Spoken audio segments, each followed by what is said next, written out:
más estudiada fue la fórmula de Korokov-Gauss, ¿no? La que todo el mundo se memoriza y todo el mundo sabe, ¿no? La de 140, la por especie, que le siguen preguntando ahorita no por qué. Pero es la fórmula menos exacta. Y es la menos exacta. ¿Por qué es la menos exacta? Ojo, y eso quiero que recuerden, ¿no? Porque después que me digan, doctor, ¿y cuánto pesa? Para sacarle su fórmula, eso está mal, ¿no? Y es la menos exacta, ¿por qué?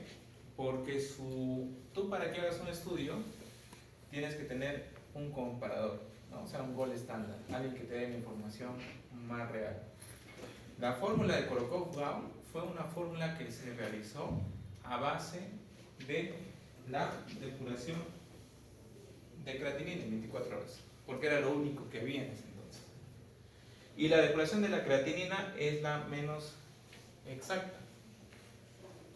Y les voy a explicar más o menos por qué.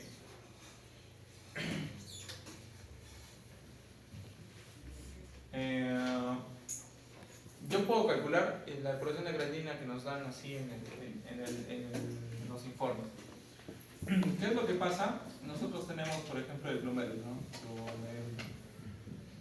Y el glomérulo pues va a tener una función, en este caso de filtración. Eso es nuestra tasa de filtrado glomerular, es lo que a nosotros nos interesa saber, ¿sí? Entonces, el glomérulo pues va a tener un sistema tubular, ¿no? Donde va a pasar la orina y se va a cambiar en diferente concentración, ¿no? Y a la final va a formar ¿qué? La orina, ¿no? Obteniendo algunos datos, yo puedo calcular la tasa de filtrado glomerular. Supongamos que tengo una sustancia X acá. Si esta sustancia X pasa por el sistema tubular y llega a la orina sin modificarse en su trayecto, va a tenerse que eliminar en la misma cantidad, ¿no? Supongamos que si yo elimino acá 100 gramos, yo acá voy a tener también 100 gramos. ¿Sí? ¿Está entendiendo? Ya, ahora, ¿cómo yo puedo calcular cuánto de concentración de esta sustancia hay acá? Mi paciente me ha orinado 2 litros de orina. ¿Cómo yo puedo calcular cuánto de sustancia hay acá? ¿Qué hago, Edo?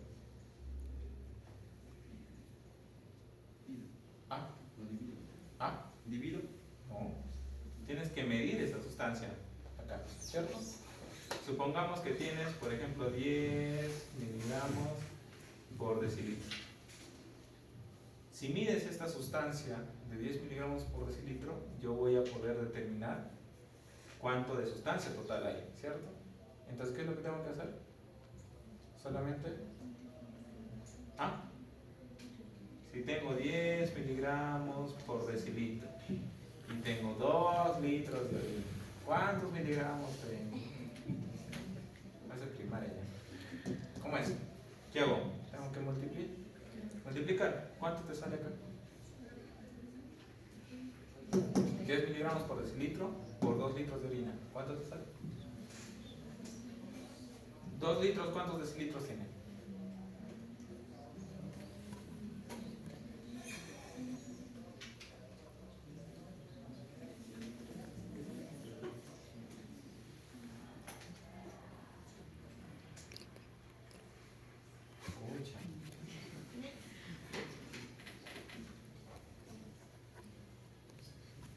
En pediatría van a volar. ¿20? 10. ¿En 2 litros cuántos decilitros hay? 20. Como 200. 20. ¿Sí? O sea, yo debo seguir, ¿no? 20 decilitros.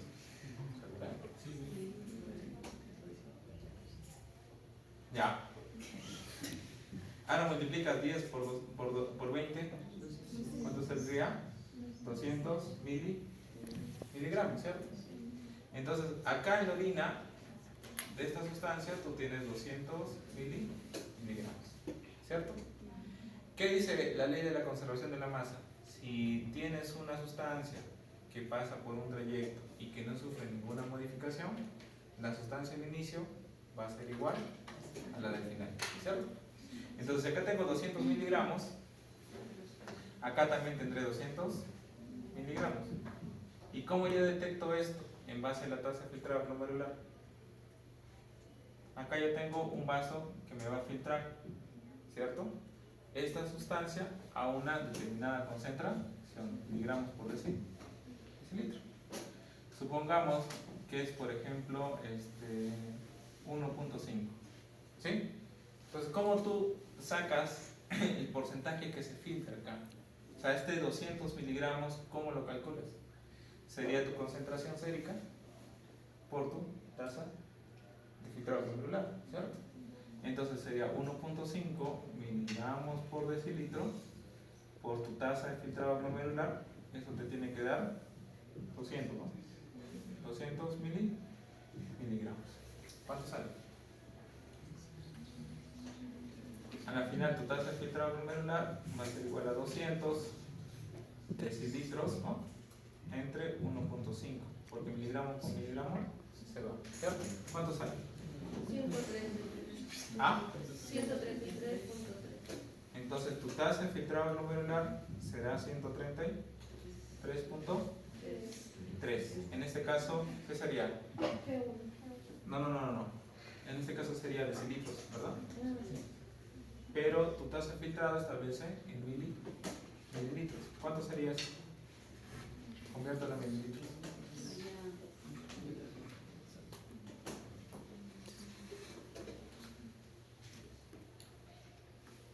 ¿Sí se entiende, no? No están volando.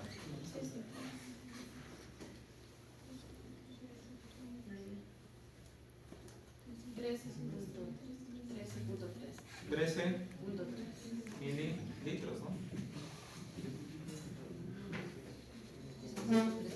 ¿Ya? Pero este caso es 13.3 mililitros. ¿En cuánto ha recolectado esta orina? En 24 horas, ¿cierto? Y la fórmula de tu tasa de filtrado glomerular es mililitros por minuto. Entonces, en 60 minutos, ¿te hacen cuánto? No, pero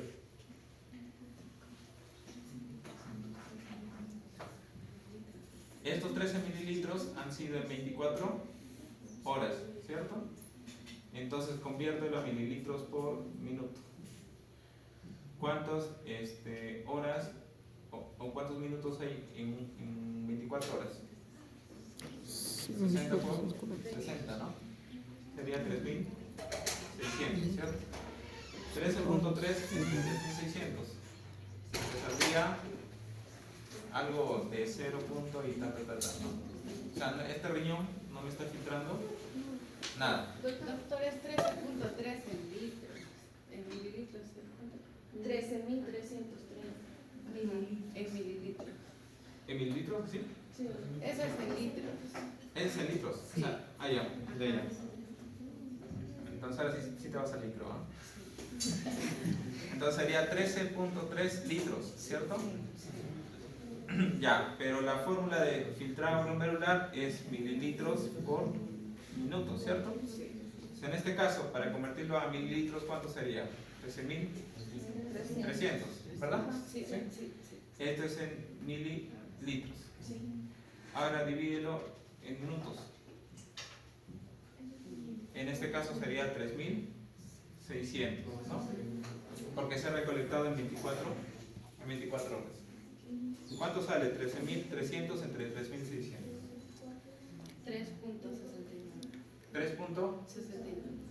3.69. Sería 3.69 mililitros por minuto. Entonces, ¿qué quiere decir? De que tu riñón no se está filtrando nada. No está filtrando nada, ¿no? Pero esto es para una sustancia, pues, cualquiera, ¿no? Pero si nosotros hacemos la depuración de la creatinina y tenemos los datos, te va a salir casi para ese paciente igual. En el tiempo no debe ser 60 por 24 y no 60 por 60. Tienes razón. 60 por 24. ¿Cuánto ¿Cuánto sería? 1440. Ya, tienes razón. 1440. 1440 minutos. ¿Cuánto saldría? 9.25. 9.25. Bueno, igual tal vez. No han mejorado nada, ¿no? Entonces, si yo tengo, por ejemplo, el glomérulo y mi sistema tubular, yo tengo un volumen urinario, tengo la concentración urinaria de cualquier tipo de sustancia, tengo la concentración sérica de cualquier tipo de sustancia y quiero sacar mi tasa de filtrado glomerular, ¿cómo será tu fórmula? Y si esto no se altera, ¿cómo sería? La concentración sérica de mi sustancia por mi tasa de filtrado glomerular es igual al volumen urinario por la concentración urinaria de mi sustancia, ¿cierto? Si tú divides, te saldría que tu tasa de filtrado glomerular es igual al volumen urinario por mi concentración urinaria de esta sustancia entre la concentración sérica de mi sustancia. Y esto dividido entre 1440 minutos. Esa es tu fórmula. Y así se saca tu depuración de creatinina. ¿Cuál es la diferencia de que la creatinina, al ser una sustancia que se filtra solamente una parte, porque ojo, tiene una secreción tubular, lo que hace es subestimar la tasa de filtrado glomerular? Y esto también se puede determinar. Para hacerlo más difícil, te puedo decir de que tal vez la secreción de esta sustancia es del 10%. Entonces, si se expulsaba 200 miligramos y el 100% es todo, el 90% de 200, ¿cuánto será? Casi 180 miligramos. Entonces, ¿cuánto se filtra? Solamente 180 y no 200. Y puedes sacar tu tasa de filtrado glomerular. Acá. Ahora, más difícil todavía, no se secreta, sino también se reabsorbe. También puede suceder, y es lo que sucede. La creatinina para nosotros es el peor marcador para ver la función renal, porque tienes estos procesos de absorción y de secreción tubular. Es por eso que el clearance de creatinina es el menos exacto. Doctor, ¿y puedo hacer algo para bloquear esto de la creatinina? Sí. ¿Qué le podemos dar? Medicación. Le damos, por ejemplo, la cimetidina. Y le hacemos un clearance para ver la creatinina en 3 horas y te da un poquito de más exactitud, por ejemplo. ¿No? Y así, por ejemplo, sacas tu tasa de filtrado glomerular para cualquier sustancia que permanece inalterada, ¿no? Pero en la fórmula de Korokov-Gaut utilizó la depuración de creatinina en 24 horas. Y no es exacta, porque la creatinina tiene secreción tubular. Entonces, por eso es que no deberíamos usarla, porque es la menos exacta también en comparador. Pero ¿qué pasó con la MDRD y el CKD? Fueron fórmulas que se usaron en base a esto, al iotalamato y al yoexolito. Entonces yo tengo una fórmula un poco más exacta, con comparadores mucho más exactos. Es por eso que estas fórmulas son fórmulas para predecir tu tasa de filtrado glomerular mucho mejor. Es por eso que no quiero que cuando les pregunte cuánto es tu tasa de filtrado, me digan todo y el peso, porque la fórmula de Korokov establece el peso. Mientras que estas fórmulas de CKD no. Solamente lo único que tienes que saber es la raza, el sexo y tu creatinina, nada más. Y hay aplicativos, porque la fórmula es muy compleja, ¿no? Tienes que sacar hasta logaritmos y todo eso. Que a las justas puedes multiplicar menos, más se puede sacar. Entonces, las fórmulas de CKD y de MDRD son las fórmulas que se usan actualmente. ¿Pero qué fórmula es mejor? También se hizo un estudio y una evaluación. Y se determinó que, por ejemplo, las fórmulas de MDRD, si esta línea de base es la que tal vez te da la tasa de filtrado glomerular real, se vio que cuando hay mayor tasa de filtrado glomerular, la fórmula de MDRD como que tiene una tendencia a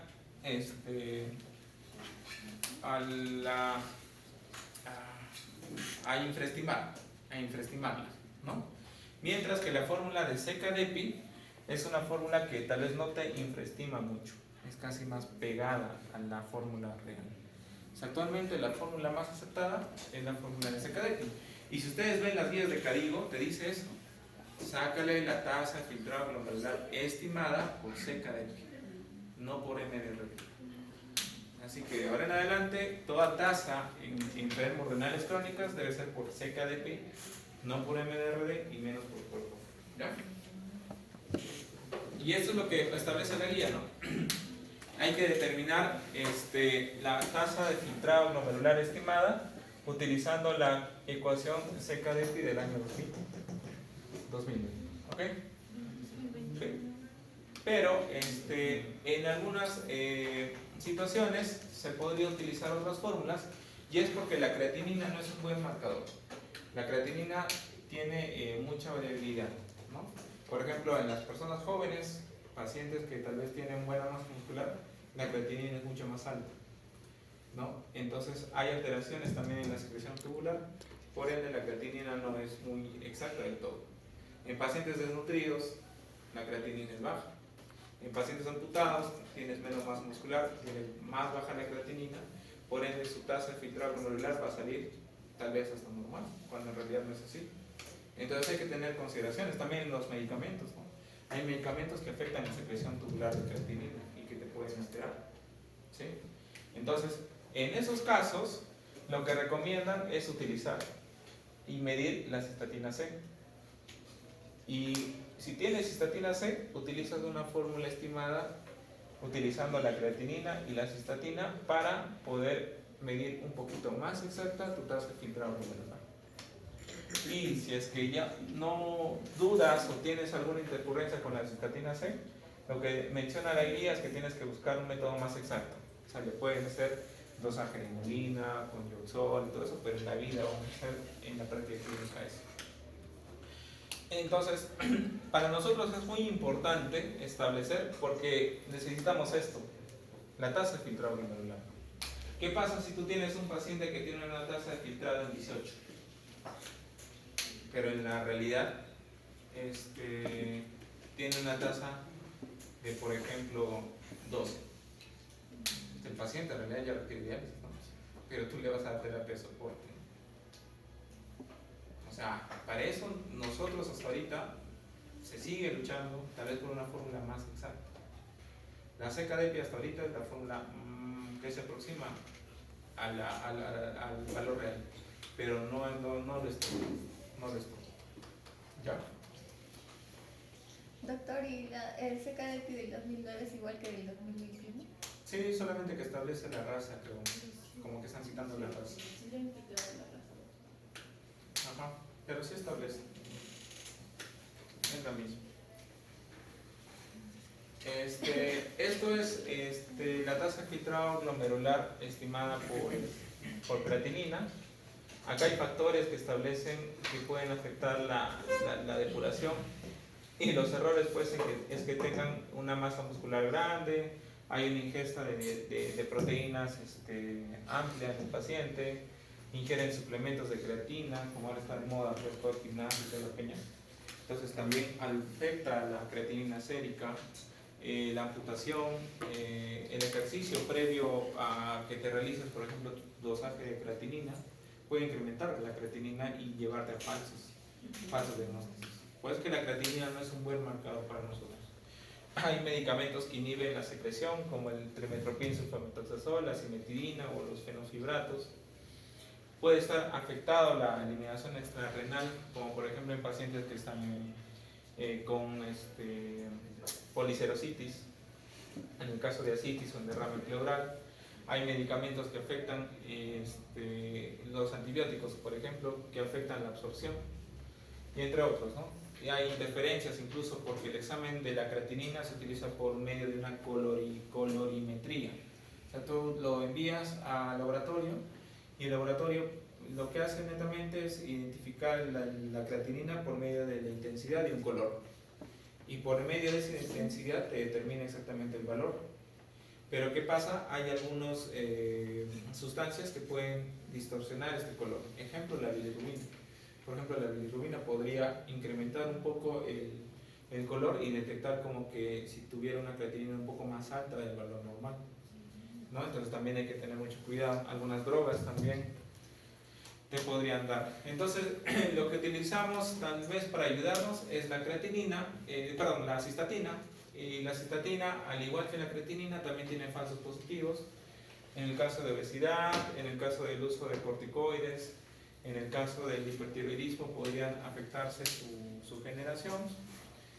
Al igual que hay variabilidad genética en el tema de la medición de la cistatina como tal.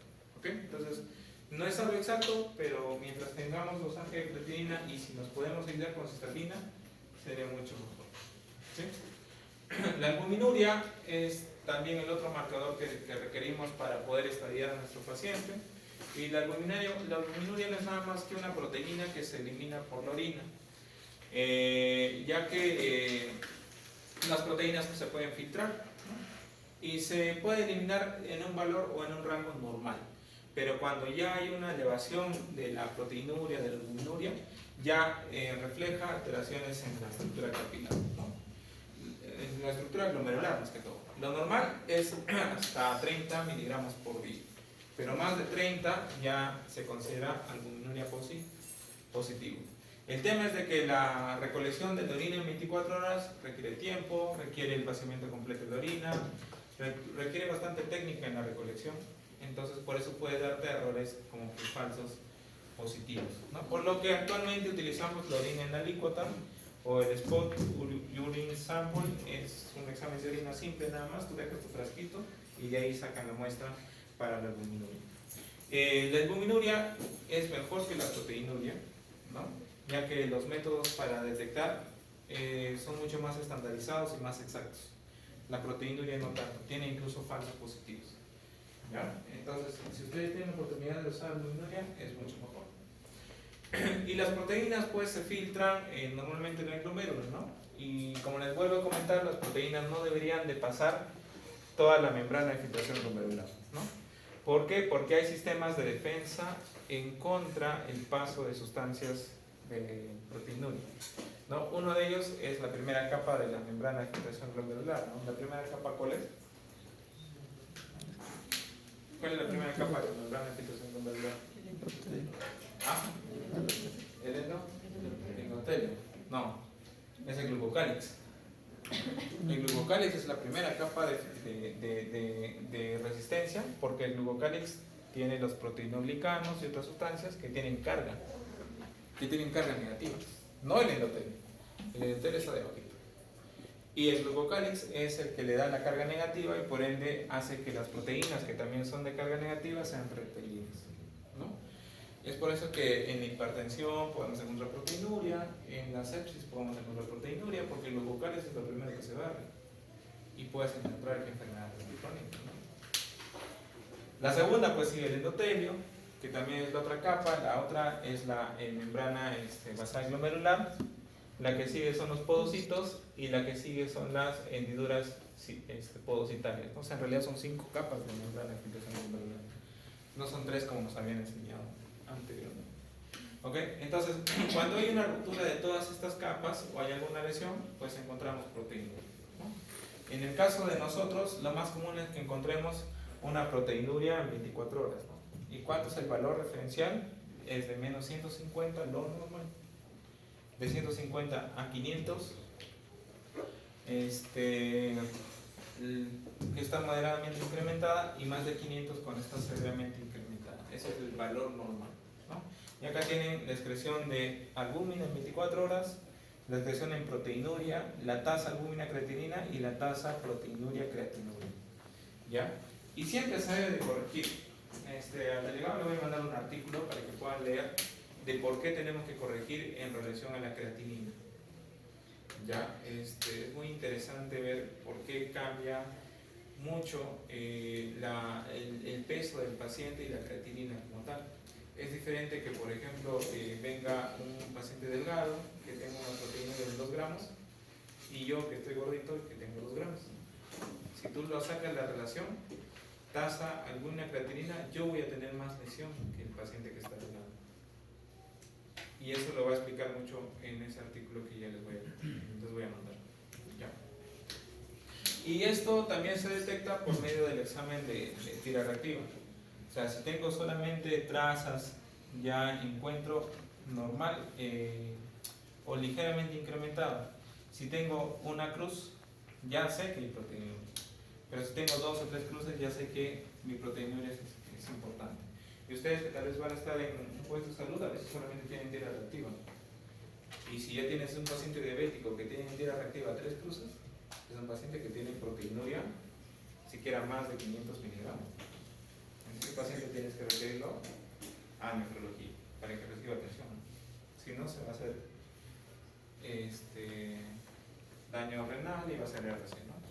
Entonces, no se olviden, hay que valorar primero la fórmula, utilizando la fórmula CKD-EPI, hay que utilizar la tasa de filtrado glomerular, hay que ver realmente si es que esta creatinina es real o no, viendo si es que mi paciente ingerió tal vez proteínas, o hay que ver la masa muscular, o tal vez algún factor que pueda alterar la predicción. Si es que no hay eso, o tienes dudas, mídele cistatina C y le sacas su fórmula. Y una vez que ya tienes cistatina C y sacas la tasa de filtrado, estableces ya que el paciente tiene enfermedad renal crónica y ves todas las complicaciones de la enfermedad renal crónica como tal. Igual la albuminuria, ¿no? Hay que valorar la tasa albúmina creatinina. Si es más de 30 miligramos por gramo es positivo. Por ende, hay que ya estadiarlo y también ver todas las complicaciones como tal.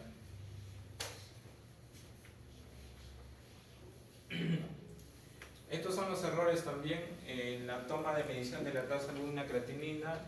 La masa muscular puede afectar bastante. Pacientes delgados, pacientes con masa muscular grande, afecta la tasa de expresión de la creatinina. Es menos precisa en el caso de la variabilidad genética.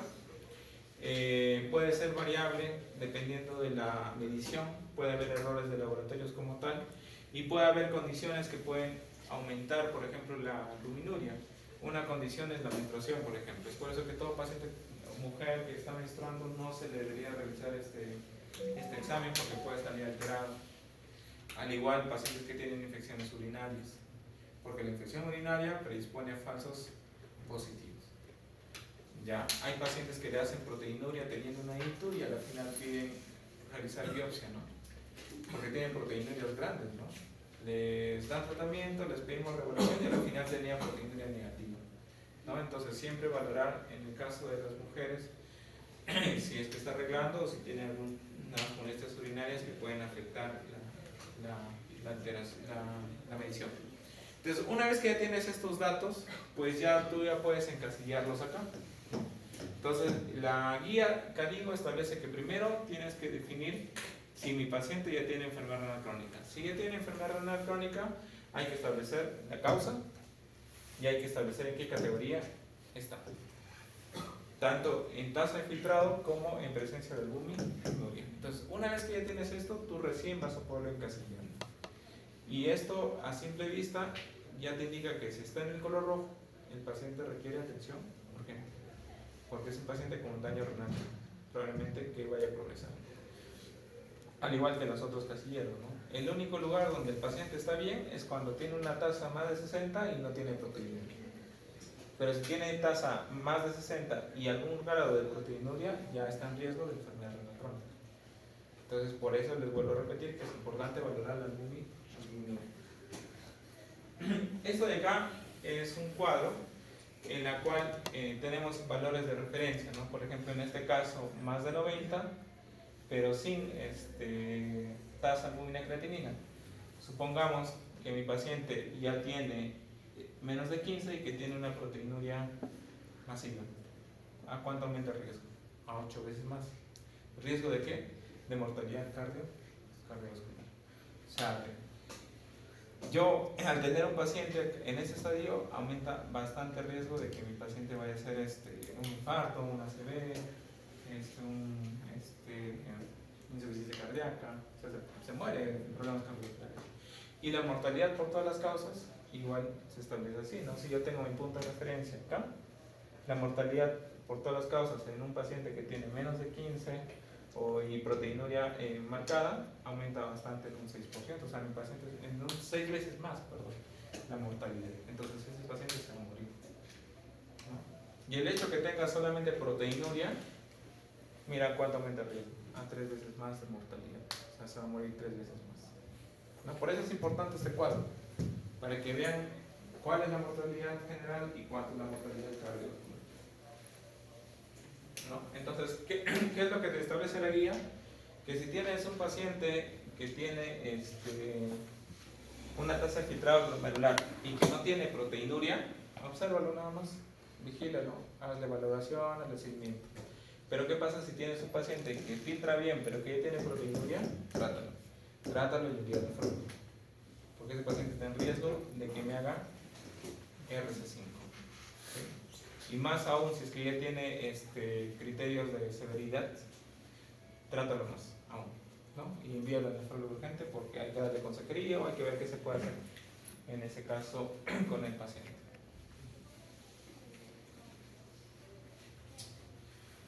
Siguiente, a un paciente con insuficiencia renal crónica avanzada, usted le aconsejaría las medidas terapéuticas siguientes, excepto una pregunta muy antigua, pero todavía con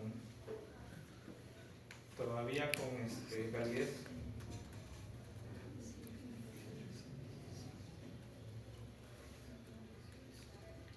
Restricción de sodio, restricción de fósforo y potasio, restricción proteica, control de hipertensión, tratamiento de la hiperuricemia sintomática.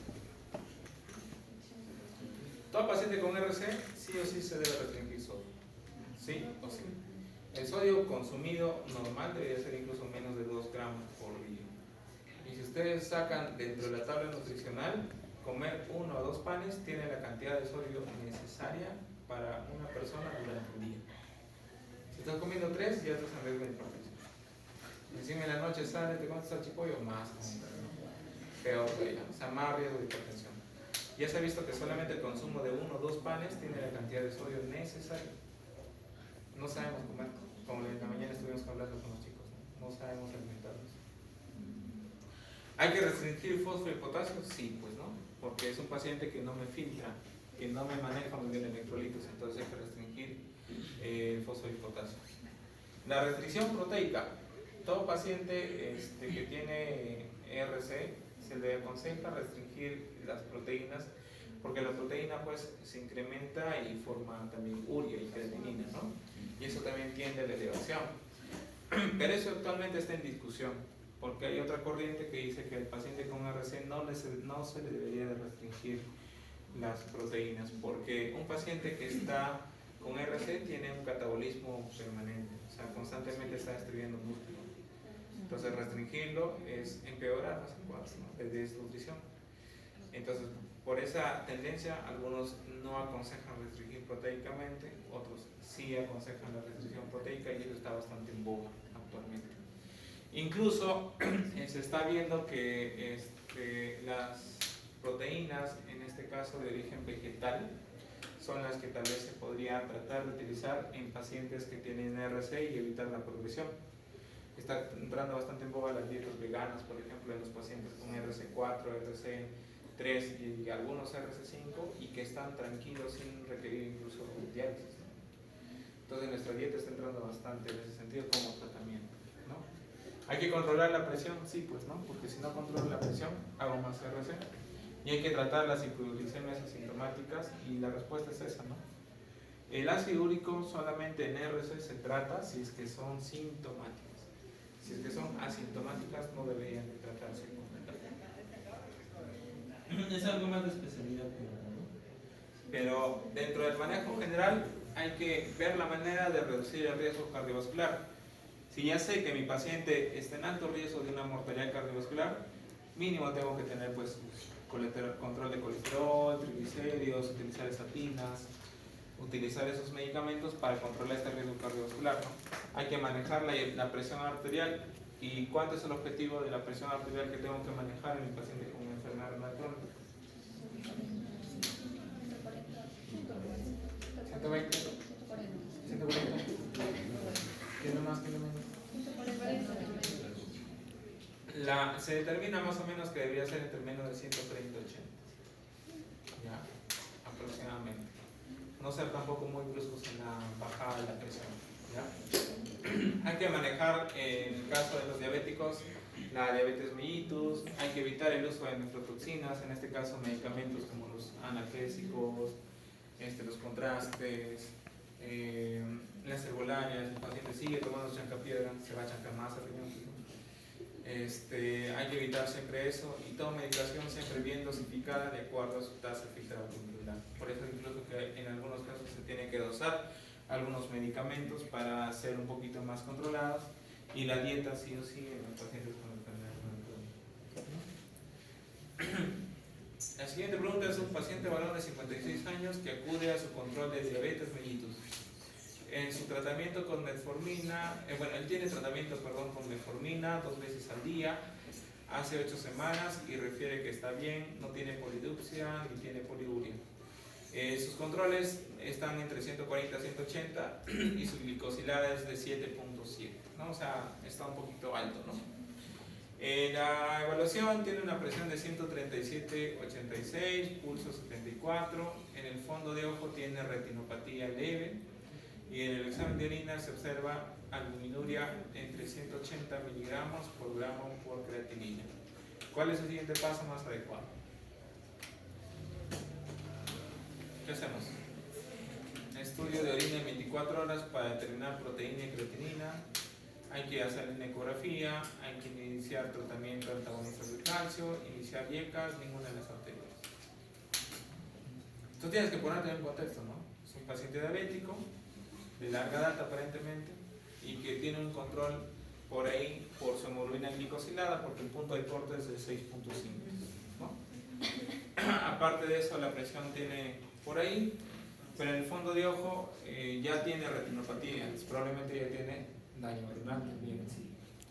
Recuerden, en paciente diabético con enfermedad renal crónica, sí o sí el paciente debe tener un fondo de ojo.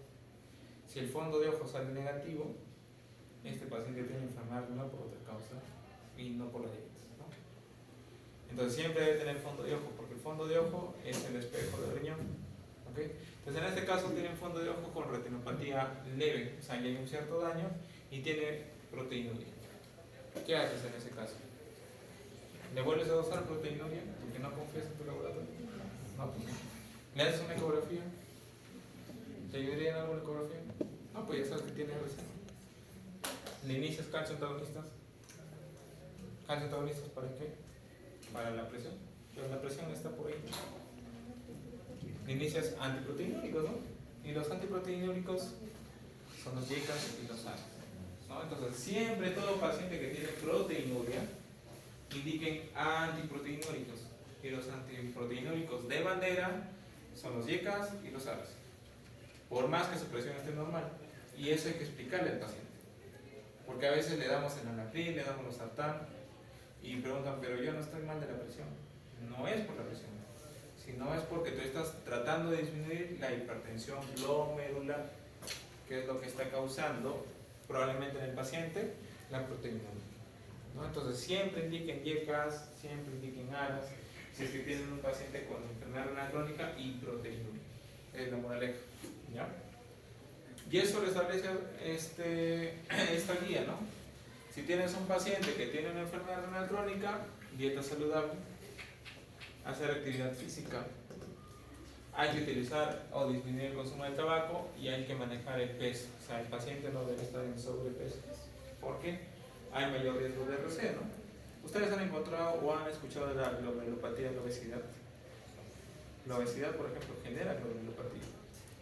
Hay una glomerulopatía que es la focal y segmentaria, que es la que es más prevalente en los pacientes con obesidad, y esto es porque tienen o mayor sobretrabajo y mayor esfuerzo de la nefrona, y hacen que a la larga tengan enfermedad renal crónica, ¿no? Estar gordito también es perjudicial, muy aparte de si es prematuro, porque el paciente prematuro es un paciente que tiene menos cantidad de nefronas, mayor sobrecarga por la obesidad o por su misma dieta, porque consume altas cantidades de proteína, y nosotros estamos acostumbrados a consumir bastantes cantidades de proteínas, comemos mucha carne, y eso también daña el riñón. Entonces esas cosas se tienen que cambiar y valorar los riesgos o los factores de riesgo, ¿no?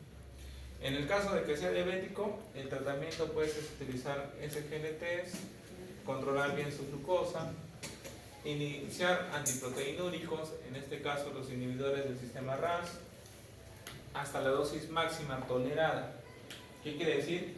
Que mi paciente, cuando inicio, por ejemplo, un enalapril, un captopril, no le voy a dar pues media pastillita o una pastillita. Yo tengo que hacerle controles y puedo subir, siempre y cuando el paciente no tenga hipotensión, que es el efecto secundario más común. O sea, se puede trepar poco a poco y la guía te recomienda que es la dosis máxima a la cual tú puedes llegar y tal vez corregir en algo la proteinuria.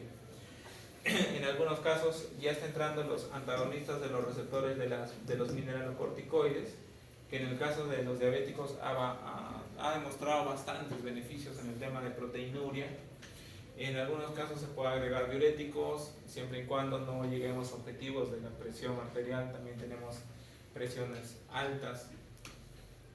En el caso, por ejemplo, del riesgo cardiovascular, se le debe iniciar estatinas al paciente. Y yo he visto que no iniciamos estatinas a ninguno de los pacientes. Deberíamos iniciar estatinas porque el paciente, cuando ya tiene enfermedad renal crónica, ya está en un riesgo muy alto de problemas cardiovasculares. Y lo otro es que manejemos las complicaciones, ¿no? La anemia, la enfermedad mineral ósea, la acidosis, el potasio, hay que manejar bastante el potasio en los pacientes porque te hacen hipercalemia y te pueden hacer un infarto, ¿no? Y estas son todas las complicaciones que podemos ver. Como ven, el paciente es un paciente complejo. El paciente puede tener náusea, diarrea, fatiga, pérdida de peso, alteraciones en la regla, en el caso de las mujeres.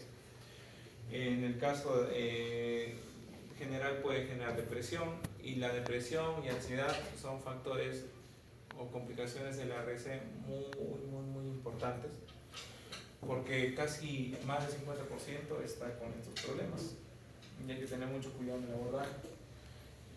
Tuvimos, por ejemplo, cuando yo estuve haciendo mi residencia, una paciente que tenía RC5 que utilizaba por fístula y tuvo problemas de depresión, y lo que hizo fue agarrar un cuchillo y se cortó la fístula y murió sangrando.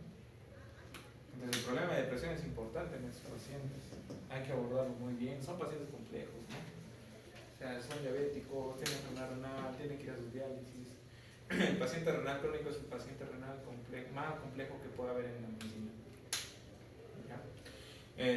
Tienen dolor de pecho, tienen alteraciones en el gusto, tienen ansiedad, tienen apetito disminuido, tienen urticaria. Los pacientes tienen pruritos bien marcados y a veces es hasta difícil de controlar. Tienen alteraciones en la concentración, se estreñen mucho, tienen calambres, o sea, tienen un montón de cosas. Es por eso que la atención del paciente con enfermedad renal crónica no solamente lo ve el médico, sino tiene que ser toda una unidad, ¿no? Hay equipos, por ejemplo, en la cual hay uso de medicina complementaria. Algunos pacientes hacen acupuntura para manejar los problemas o las complicaciones de la ARC. Hay un equipo multidisciplinario, debe haber un nutricionista, especialmente que te indique al paciente qué debe comer y qué no, porque en la consulta vienen y te preguntan, doctor, ¿y qué no como? ¿Y qué como? ¿Puedo comer esta fruta? ¿Y puedo comer la otra? ¿Y puedo comer la otra? A veces no sabes qué decirle, porque las justas tienes 15 minutos de consulta y te las has pasado 10 evaluando, ¿no? Y explicar la nutrición es bien amplio. Y lamentablemente no hay nutricionistas especialistas en enfermedad renal crónica acá en Huancayo, y en Perú deben haber, pero son muy pocos. Entonces la valoración nutricional no es muy adecuada. Tiene que haber psicólogos, tiene que haber un trabajador social para valorar cómo van a ser sus tratamientos posteriores. En el caso ideal, tenemos pacientes abuelitos que los abandonan, por ejemplo, ¿no? Al inicio tú ves un abuelito que está mal y está toda la familia, ¿no? Como 20 personas ya se acercaron, ¿no? Que sí, que los vamos a cuidar, que vamos a estar atrás, que le vamos a traer sus diálisis. A la final tenemos un paciente, por ejemplo, que lo traen una vez al mes porque la familia no tiene tiempo, y es porque el cuidador se cansa, ¿no? El cuidador se cansa, tanto en el proceso de hemodiálisis como en el proceso de diálisis peritoneal. La carga es muy fuerte, muy fuerte. Imagínate, tienes un familiar que es diabético, no ve y que está en diálisis peritoneal. ¿Quién le va a hacer sus diálisis? es complicado, es complicado, ¿no? Es complicado, ¿no? Entonces estableces, puede ser un trabajador social, nutricionista, entre todos para poder aportar. Hasta terapia física. En los pacientes de hemodiálisis, por ejemplo, hay bastante riesgo de hipotensión, siempre se les baja la presión. Entonces, para mejorar un poquito la resistencia y que mejore un poquito la terapia, lo que se les hace es darle ejercicios intradiálisis. Donde yo roté, estaba la máquina de hemodiálisis y estaba una trotadora. Todo paciente, sí o sí, todas sus 3 horas, lo que hacía era dar vueltas a su bicicleta, ¿no? Así estaba amputadito, empujado bien. Y eso mejoraba, por ejemplo, la presión y mejoraba la sobrevida, vivían más. Si ustedes comparan los pacientes de diálisis que están en Europa, son pacientes agarrados, macetas. Acá, la cata de nutrición, ¿no? De nutrición. Entonces, las complicaciones de la ARC son la anemia, las enfermedades mineralóseas, la hipercalemia, la acidosis y las enfermedades cardiovasculares. Y como tal, cada uno establece un tratamiento y un seguimiento, ¿no? En el caso, por ejemplo, de la anemia, hay que recordar siempre, y eso para poder explicar, que la anemia es una complicación que se produce en estadios un poco avanzados. O sea, si yo tengo un paciente que está en estadio G1 o G2, no voy a tener anemia.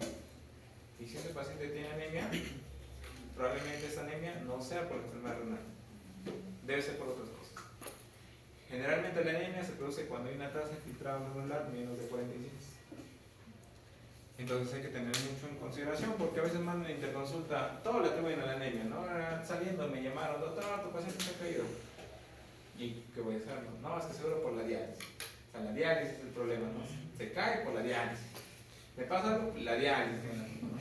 Pero no es así. Entonces siempre establezcan causas de la anemia en pacientes que tienen tasa de filtrado glomerular más de 45, porque debe ser por otro motivo la anemia.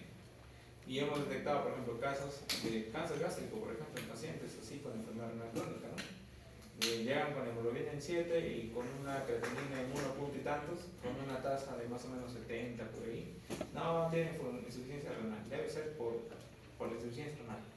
Le aplican eritropoyetina, la hemoglobina no mejora, incluso la hemoglobina era de características microcíticas hipercrómicas que aparentemente eran por deficiencia de hierro, y le hacen endoscopia y encuentran un tumor ahí, ¿no? Entonces siempre establezcan la clínica. Anemia cuando tienen tasa de filtrado menos de 45.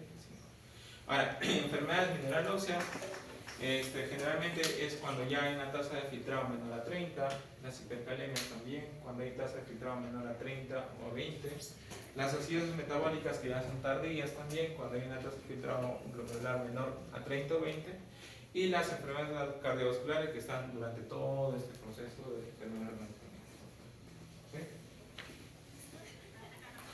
Y hay una fórmula que es el Kidney Failure Risk, que tú puedes colocar tus datos de creatinina y te establece el riesgo de enfermedad renal crónica y en cuánto tiempo incluso podría llegar a una enfermedad renal crónica inestablecible.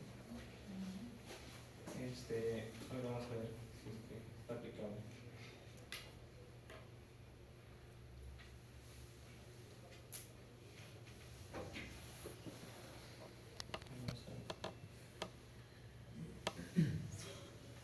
Ya vamos a acabar.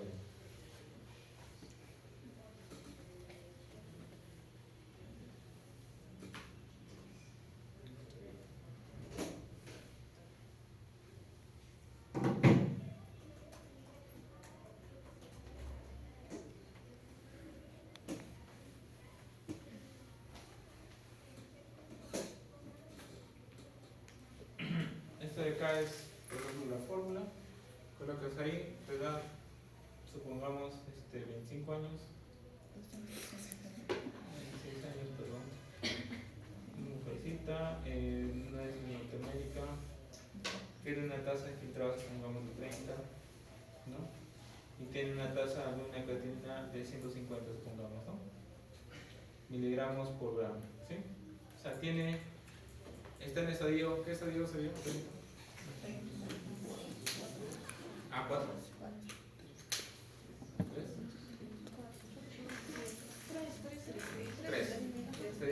porque 4 es menor a 30 y sale 29 hasta 15, ¿no? Sería estadio 3 y con una tasa de 350, ¿cuánto sería? ¿En qué A está? ¿A1, A2 o 3? A2, A2 150, ¿no? Porque A2 es entre 30 a 300, ¿cierto? Entonces tiene una función muy marcada, reducida, con una luminuria intermedia. No tenemos los datos de albúmina, fósforo, bicarbonato y todo eso, ¿no? Hay que escapar este paso. ¿Qué te dicen? Que mi paciente está en estadio 3 y el riesgo de progresión de falla que requiera diálisis o trasplante a los 2 años es del 7% y a los 5 años hay un 25% de probabilidad de que mi paciente ya esté en diálisis. A los 5 años, que es importante, ¿no? Pero ¿qué pasa si, por ejemplo, tenemos una proteinuria mayor?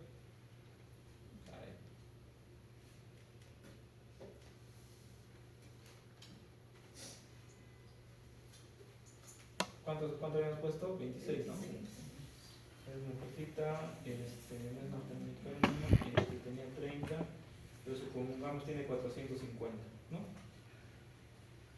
Y digamos por gramo.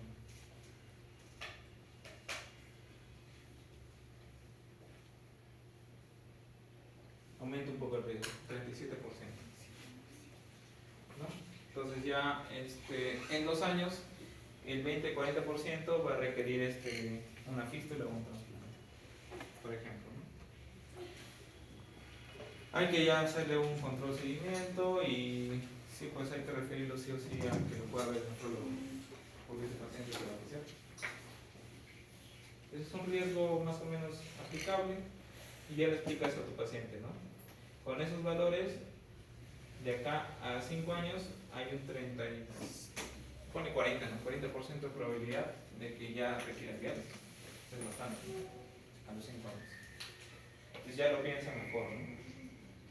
Entonces, estas son las indicaciones para referirlo a nefrología, que la guía, te digo, no tengo la del 2023, pero la guía 2012 establece que todo paciente con proteinuria severamente, o sea, A3, debe ir a nefrología.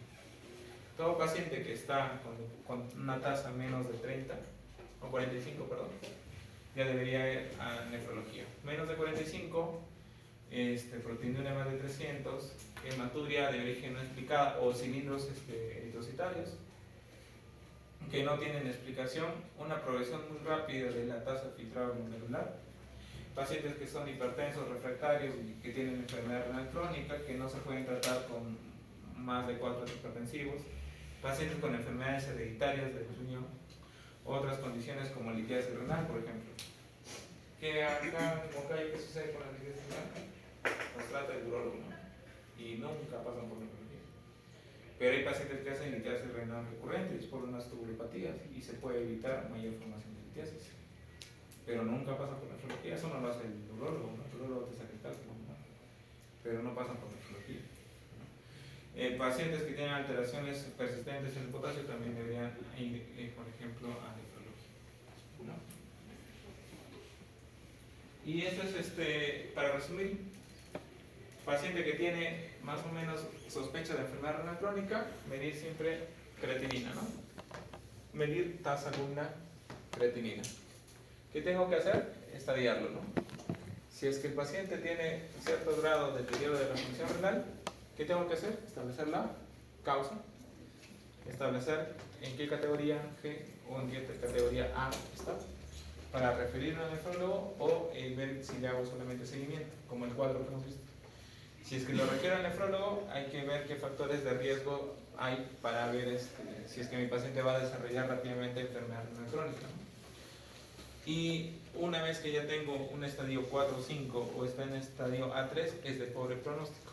Entonces sí o sí el paciente ya tiene que ir a consejería para tal vez hacerle trasplante anticipado. Se puede dar trasplante anticipado, que es un trasplante en la cual el paciente todavía ya está en estadio 5, pero que no ingresa, por ejemplo, hemodiálisis o diálisis peritoneal. Este paciente puede ir de frente al trasplante.